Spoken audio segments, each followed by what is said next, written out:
Hello, this is Ray Main here again with today's Bible reading. Today we're going to be reading in the book of Judges, chapter 16. Then went Samson to Gaza, and saw there an harlot, and went in unto her. And it was told the Gazites, saying, Samson is come hither. And they compassed him in, and laid wait for him all night in the gate of the city, and were quiet all the night, saying, In the morning, when it is day, we shall kill him. And Samson lay till midnight, and arose at midnight, and took down the doors of the gate of the city, and the two posts, and went away with them, bar and all, and put them upon his shoulders, and carried them up to the top of an hill that is before Hebron. And it came to pass afterward that he loved a woman in the valley of Sorek, whose name was Delilah. And the lords of the Philistines came up unto her, and said unto her, Entice him, and see wherein his great strength lieth, and by what means we may prevail against him, that we may bind him to afflict him, and we will give thee every one of us 1,100 pieces of silver. And Delilah said to Samson, Tell me, I pray thee, wherein thy great strength lieth, and wherewith thou mightest be bound to afflict thee. And Samson said unto her, If they bind me with 7 green withs that were never dried, then shall I be weak, and be as another man.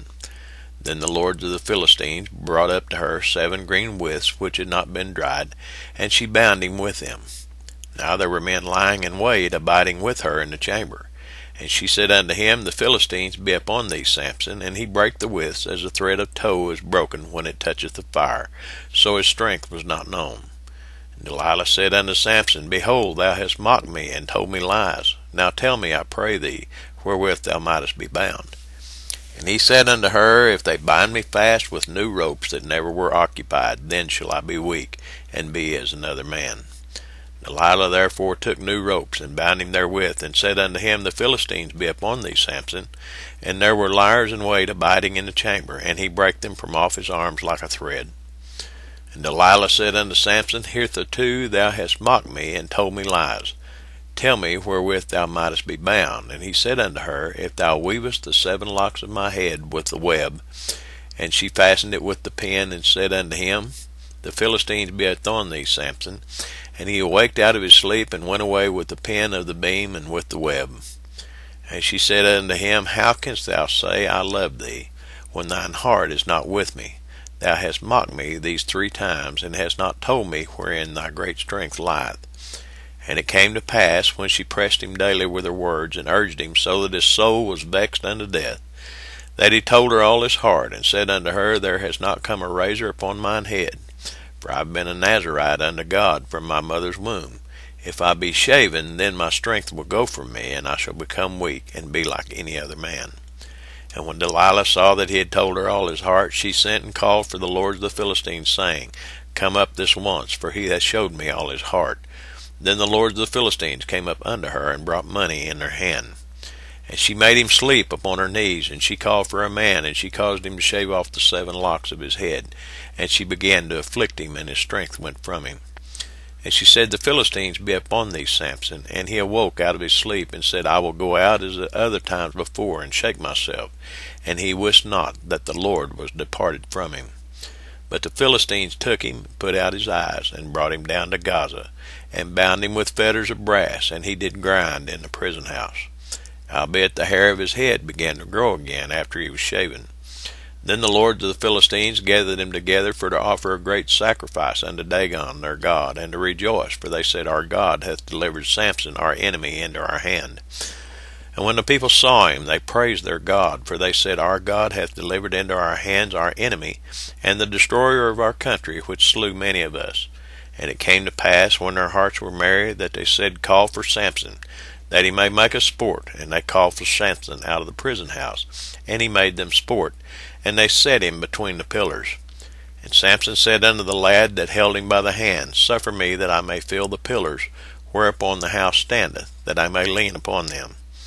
Now the house was full of men and women, and all the lords of the Philistines were there. And there were upon the roof about 3,000 men and women, that beheld while Samson made sport.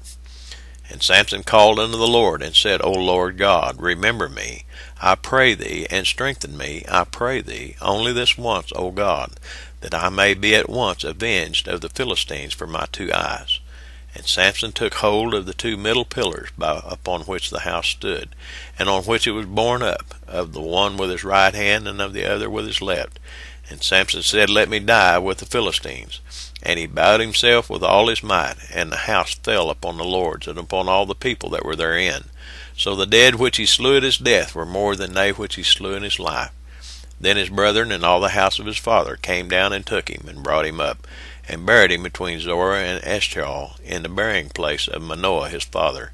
And he judged Israel 20 years. So thus ends the story of Samson. And throw in there the name of the woman Delilah, which is stood for scorn and deceit for all these centuries. Someone named Delilah is not trusted, even unto today. Samson spent his life in his own glory. He got to a place, if he didn't start out that way, he got to a place to where that he was glorying in his own strength, and he did not honor God. And it caused him to, at the end, to lose his life. But all in all, he was called and chosen. I've said this time and again, he was called and chosen for a time and a season.